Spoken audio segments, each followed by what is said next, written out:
In today's video, we discuss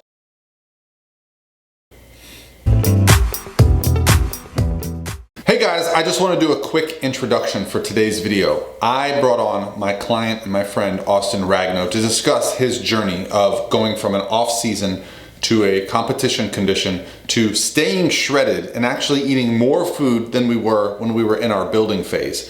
And I want to thank Austin for taking the time to do this. So here's the interview, guys. Hey guys, what's going on? It's Paul Ravella, and I'm here with my friend and my client Austin Ragno. And today I really want to talk to you guys.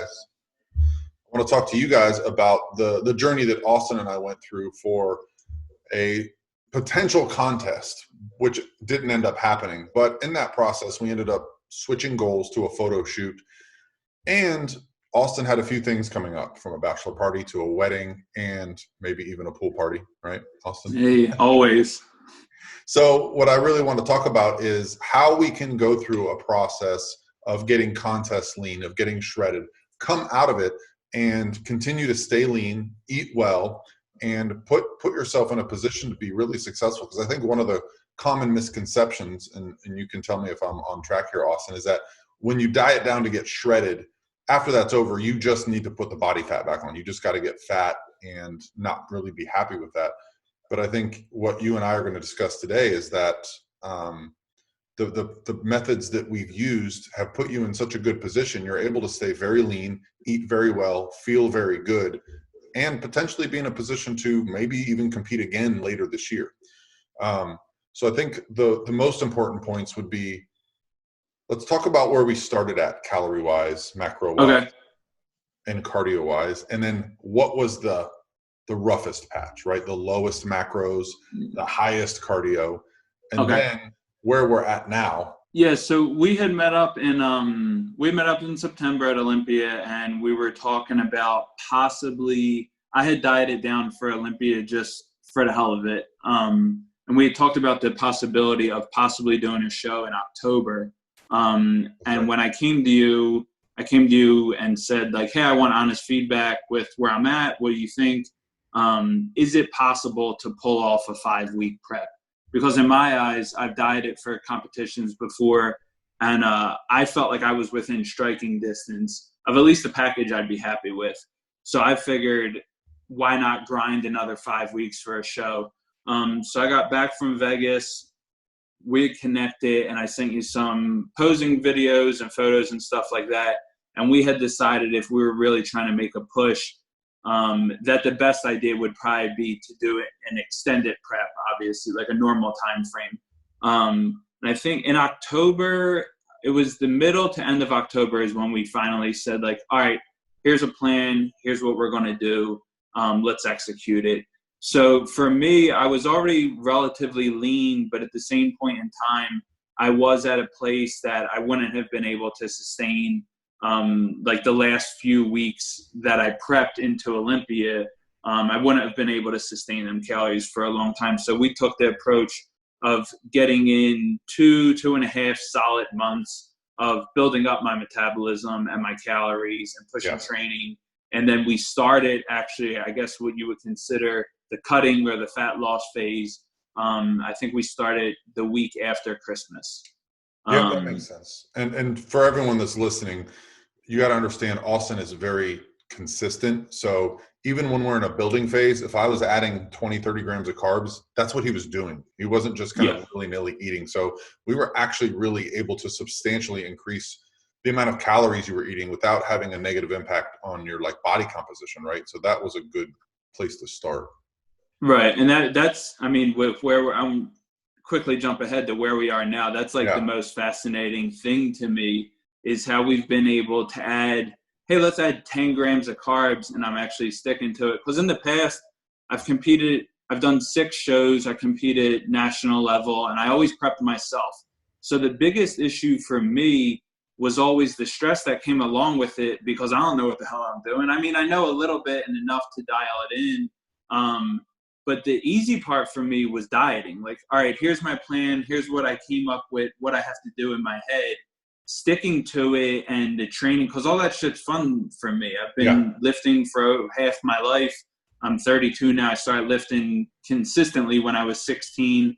The most stressful part for me is what do I do this week? I don't have an outsider to tell me like, hey, you're kind of overweight. You should pull back a little bit on the calories or anything like that. So that was always managing stress for me was the hardest part of every diet. So when we started working together and I was familiar with your work and your strategies and stuff like that, I knew it was going to be a good fit because it's all the strategies and stuff I believe in as far as when it comes to peak week, when it comes to counting macros, when it comes to training and all that stuff. So it was honestly, and I don't like saying this because I think it discredits myself, but it was easy for me. You just told me what to do and I trusted you. Yeah, well, and this is the thing I'll say about clients like you. It's almost like you're put in a metabolic ward, whereas like some people will say, oh yeah, I've been eating 1,200 calories. But if you actually track their calories, they're eating 2,500 calories. Whereas someone like you that's so consistent in your daily routine, you know, you get up, you eat, you train, you go to work, you come home. Like you have such a routine that it's easy to make minor adjustments. And that's really how we can have a huge impact on things like your metabolic capacity and just changing how you look and feel throughout the process. Right. So what was our body weight when we started contest prep? When we started the So prep? I think, so when we started prep in the sense of the fat loss phase. Yeah. So I think the highest body fat body weight we got to was 157. And for me, that's even, I used to say my set point was like 165. I used to say that that's where, but that was just because I liked eating and I was a power lifter and I liked being an asshole. That's where you don't have to track or do anything. 165. Yeah. Yeah, exactly. So if I don't track or I don't do anything, 160 to 165 is where I settle. And that's with 2 free meals a week, not paying attention to what I'm eating on the weekend. But where we push body weight up to 157, which for me is still relatively lean. And we got carbs up to, I want to say 375 at that point. We were fat was probably around 75, 80, and protein stayed consistent in between 180 and 200.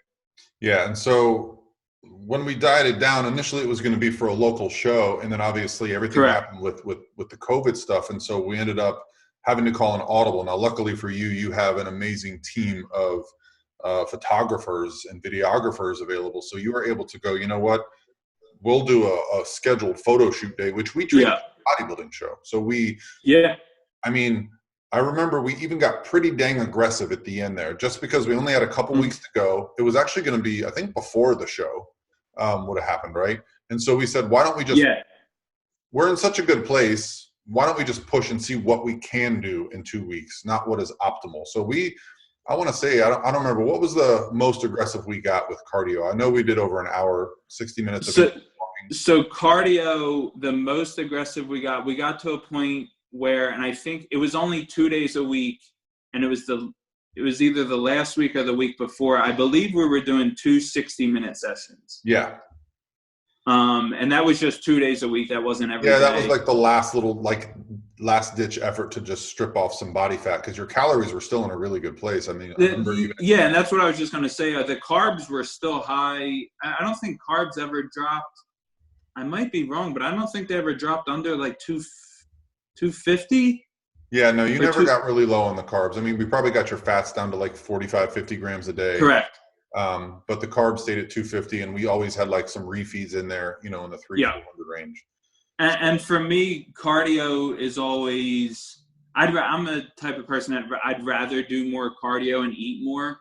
And that's an important part of it, because a lot of times cardio becomes a bad word, especially for bodybuilders. But if you use it as a means to kind of maintain body composition, help with your recovery, and even just help with satiety, I find if I do some cardio, I tend to be a little bit less hungry, which doesn't make sense. But when you do low intensity cardio, like incline walking, it's not that demanding, right? It's not like we're out on sprints or doing something like this. So so that was really fun. And I'll probably, if I can find some of the clips, I'll put some of them in here. I know you guys documented a little bit on your channel, which I'll link below for you guys. But that's actually when I think the fun began for us, right? So we got looking back on it now, like we got the pictures and we actually learned something. So the important thing about peaking for a show is that you take things away. We learned that you dropped enough weight during peak week where we could have actually thrown in a really big free meal, because you actually dropped weight the next day after you threw in, like you went out and had some pasta or something, correct? Yeah, a big chicken parm, dessert, a lot of Yeah. bread, and then the next day I hit my low. Yeah, and you had I want to say 550 or close to 600 grams of carbs the day before the shoot. Yeah. But you had a little bit of anxiety. You didn't sleep well that night, and then so the next night, I think you went out and had that meal, and on Sunday you woke up. Was the shoot on Saturday? The shoot was on a Friday. I woke up Saturday, and that was my low. Yeah. So that was really cool to see. And so going forward, that's something we'll consider for getting ready for a show, because I think you could have been maybe a little bit fuller. I mean, I know when you started pumping up, you looked crazy. It was cool to see the stories that they were posting. But for me, that's where the fun began, because a lot of times when a competitor diets into a show, they're so beat down mentally, physically, stressed out that they just don't want to track. They don't want to do cardio. But that wasn't the case with you. We kind of did it in such a manner where you felt pretty good about the process. And honestly, like, we were all in quarantine at that time, right? We had nowhere to go. Yeah. So now we got to go, all right, well, let's just start the reverse. And I remember you specifically said, like, this is where we're starting the reverse. I want to say it was like 350 carbs, something like that. Yeah, we had started the reverse, and it was almost aggressive as like our highest point during like our gaining phase back in November. Yeah. And I was like, this seems really aggressive. And then surprisingly, I think 2 weeks into the reverse, I saw a real low, like lower than any time during prep, or lower than let's any put some time, numbers like, to it. So what was our low, like, of peak week? I want to say it was low 140s, wasn't it? It was 144 something. Yeah. And I was consistently hitting that. And that was with us. I mean, we didn't pull water. We didn't do anything crazy. And yeah, it was 144. And then I want to say that like 2 weeks into the reverse, I saw 143 point something. Yeah. With carbs, cardio basically cut in half. I think you're probably doing like 30, 40 minutes a day. 30, yeah. Yeah, and then carbs were... That was the hardest part for me. Was not doing cardio, or was it too much? No, was not doing cardio. Yeah. Because I'm so regimented with getting up in the morning, and cardio is part of my day, that when you told me to cut cardio back to, I mean, obviously you have the fear of, well, I also don't want to gain all the weight back. Yeah. But I wake up early, and I was so in the routine of doing cardio and checking my emails, and that being like when I got my day started, that when we switched it to 5 days at 30 minutes, I was like, well, and why do I still get up 2 hours before work? So what do I do with all this extra time now? But we finally got in a place where I've trusted being off the cardio. Yeah, exactly. So let's fast forward a bit to where we're at. So we know we got into the low 140s. We started reverse dieting. But what's been exciting for me is, what was the date of that photo shoot? Do you remember the date? It's got to be about 2 months. It was like April 17th or something like that. Almost exactly 2 months, because it's June 19th. So we'll just say it's 9 weeks, right? The exciting thing for me is, so your weight's hovering around 149, 150 pretty consistently. Yeah. But what I've seen in the pictures is that you haven't really put on body fat. I feel like you've added some lean body mass back, because you're hitting some PRs, correct? Like, you've hit some really good numbers lately in the gym. Yeah. So after the shoot, I switched up training and switched from, I was doing upper body, lower body 6 days a week. I switched to a legs push pull routine after the contest prep, or photo shoot prep or whatever. And then last week I retested AMRAP. So instead of doing singles, I did AMRAPs at 85% for the bench press, the squat, or bench press, front squat, deadlift, and overhead press. And all of my numbers increased anywhere from 5 to 20 pounds. Obviously, an 85% AMRAP, there's a lot of other factors. But so now this training mesocycle, we were talking about it yesterday. Yeah. All my training maxes are a little bit higher. So strength is absolutely there. And like you said, the body fat, especially the big key indicator for me, is like my legs and then my lower back is where I tend to hold all my fat. Yeah. And with my posing photos and updates, all the fat isn't back there yet. And my legs and you've gotten more vascular. I've noticed your legs are just constantly like they have that grainy look to them. They have like the deep separations and they have the veins coming out. Yeah. I'm really happy with where my physique is right now. And I've been tracking macros consistently since 2011.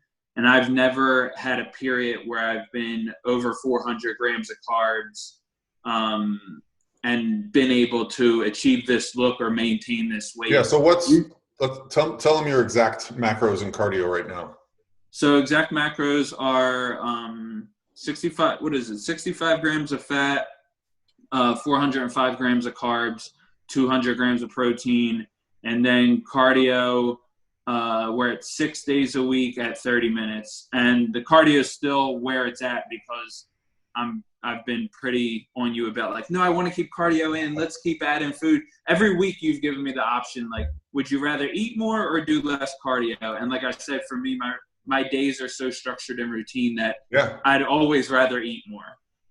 Yeah, so, I find once you get, once you eat more, the cardio isn't such a chore, right? Because you have the energy, you get up and you feel like doing it. You know, in prep, when the food gets low and cardio gets high, it's like a chore just to like turn the machine on and start moving. Once you're moving, it's okay, but that's where the real problems lie. But yeah, I mean, cardiovascular shape is very important, and it's probably actually assisting you in, you know, your recovery and getting stronger along the way too. So I have no problem with throwing food at you as long as you're enjoying all of it, you know? Yeah, I do. And cardio at 30 minutes is pretty simple. I mean, that's one good YouTube video or one good episode of something. So it's not like it's a chore when cardio gets up to 2 sessions at 60 minutes because you're like, what the hell am I going to watch? Right. Like, I went through all the series. Yeah, exactly. You're finding yourself watching movies instead of like YouTube videos. So 30 minutes for me in the morning. I'm a morning person. I get up at 5 a.m. every day. It's easy for me to bang out that cardio and then enjoy the extra food, especially now that it's summer and stuff like that. And like you said, having a lot of stuff going on, and everyone that follows me knows I love golf and being outside and doing stuff like that. So having these extra calories and macros allows me. So we've talked about bodybuilding, right? Like, because that's what you do for a living, you're involved in that. But what about your significant other? Like, are you able to, you know, we've talked a little bit about, you know, being social, having free meals. Talk a little bit about how you've incorporated that.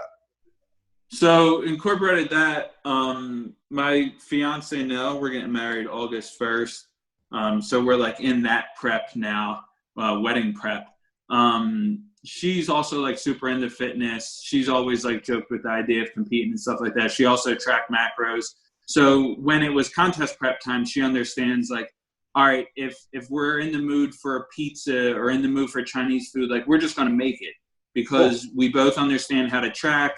She tells me like, hey, what do you want on your pizza? And I'm like 36 grams of mozzarella, 3.8 ounces of ham. I want this much sauce and gravy. So like, she's really good with that. But then after, obviously it was hard with quarantine and all that. But after the prep was over, she was like, all right, can we like start eating out again? Like I remember we used to go get sushi and you would track it. So like, why can't we do that again? But she's super understanding. The big thing now is like having enough carbs and macros because we reverse so well to have the freedom to be like, yeah, let's have a fire tonight and make s'mores. And I'll have a glass of vodka, or you know what I mean? As opposed to prep, it's like, I know I could fit that stuff in, but I'm also mental where like, I don't want to lose any edge. So no, my carbs are going to be rice. I'm not going to drink a shot of vodka. You know what I mean? Right. So she's super understanding, and we're in a really good spot now having the freedom and all these extra calories to play with to really just, I hate when people say I enjoy life and stuff like that, but really just do whatever, you know? Yeah, well, enjoying life, you know, a lot of people can get judgmental on that because what makes one person enjoy life versus another? Like, I'll be honest, I don't like to track all the time. I like to go have margaritas and put on a little bit of body fat. And I like the challenge of kind of dieting, in different phases. And sometimes, people will say, well, you should just stay lean all the time. And so it all comes down to what's important to you. And obviously you're Right. finding a balance between work, fitness, your upcoming marriage, and you got a bachelor party you're planning and all these things. So, I think a lot of it just comes down to planning ahead. You're a planner and you put things into action, and that's why you've been successful. And that's why you're, I don't know what your body fat is. It's probably 10% around or lower, and you're eating 400 carbs, 65 fat, and walking 30 minutes a day, so, Yeah. I think if I put that information on the screen and said, this could be you, a lot of people would be like, oh, I want that. But I don't know that they have the ability to plan that far ahead, because you just don't get there right away. It just takes, consistency in the gym and the diet for long periods of time. Yeah. And that was the not saying that the reverse was harder, but the reverse is a little bit different, because I think the big approach we took that I didn't take in the past was we added a bunch in the beginning, as opposed to in the past I've tried to do it real slow. Yeah. And then you have the freedom to be like, well, why am I doing this anyway? Like, yep. Why? So then you go ham and you eat whatever you want. But the big thing is, even during this reverse, I probably only had 2 takeout meals or free meals or anything like that. And everything has just consistently been on track. And we've gotten to like a great place that I couldn't even be happier with. Yeah. After a long diet, the hardest thing is actually the hunger. And if you don't have a show in front of you, there's really no reason. Your brain says, why am I going to restrict? This is what I want. Yeah. This is what I need.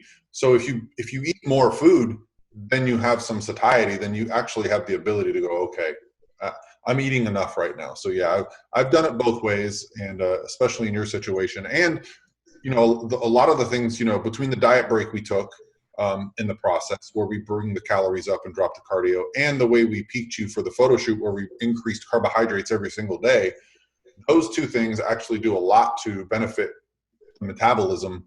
And it gave me some insight into how well you're going to handle food when we give it back to you. So essentially, the way we peaked you, that was almost where we started the reverse, was the highest day of carbs, right at the end.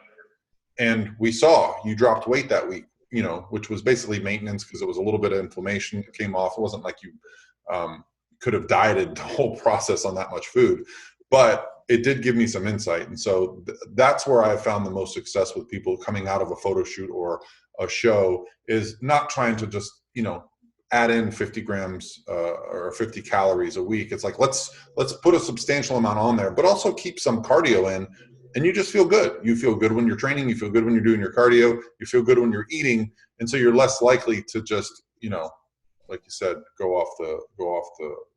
just go ham. Yeah. Yeah, I think it's been a great process. The reverse has been better than I would have ever thought it would have gotten. And it doesn't have to be. I don't want to make people that are interested in this thing think like, oh, well, I ended my photo shoot and I gained 15 pounds. And that's nothing wrong with that either. You have to do what's right for you. But you and I have done this process many times. I've competed many times. You've competed many times. So we kind of know what to expect out of ourselves mentally and physically when that phase ends. And so I've just learned, I don't like being 30 pounds over my stage weight 3 months after. It's just not, it doesn't feel good. Right. So that actually helps drive my decision making when I'm sitting in the pantry and I want to eat a box of donuts. You know what? If I do this, it's going to bring up those bad feelings. And so I'll. Yeah. And I think the other big thing that we had was we had a plan coming out. We knew like, all right, let's stay lean.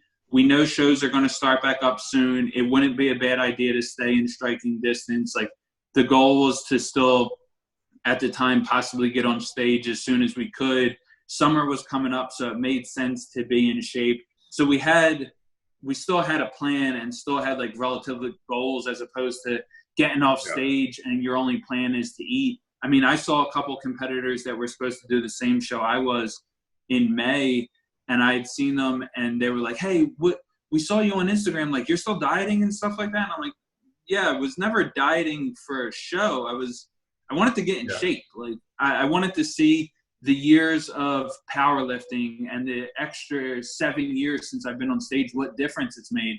And they were like, oh, well, when we found out the show was canceled, we all went and got like crazy Chinese food. I thought I was going to have to go to the hospital. I had so much stomach pains. And I was like, I found out on my way to the gym, and I had to train legs that day, and it was the best training session I had because I got there and I found out, and I was like, you know what?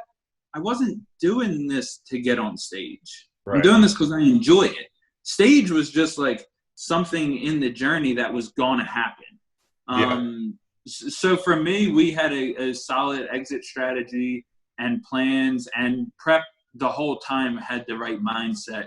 So for me, it was an awesome experience. Yeah, you actually nailed, like, I think the perfect formula for a successful reverse is not only having a plan with nutrition and training, but also setting that next goal. I don't care if it's 2 years away, but if I say to my competitor, hey, you just won your class, we need to think about doing this national show next year, right? And that just sets the wheels in motion. Like, okay, if I'm going to be a professional bodybuilder, if I'm going to win an overall, I got to start acting like it now.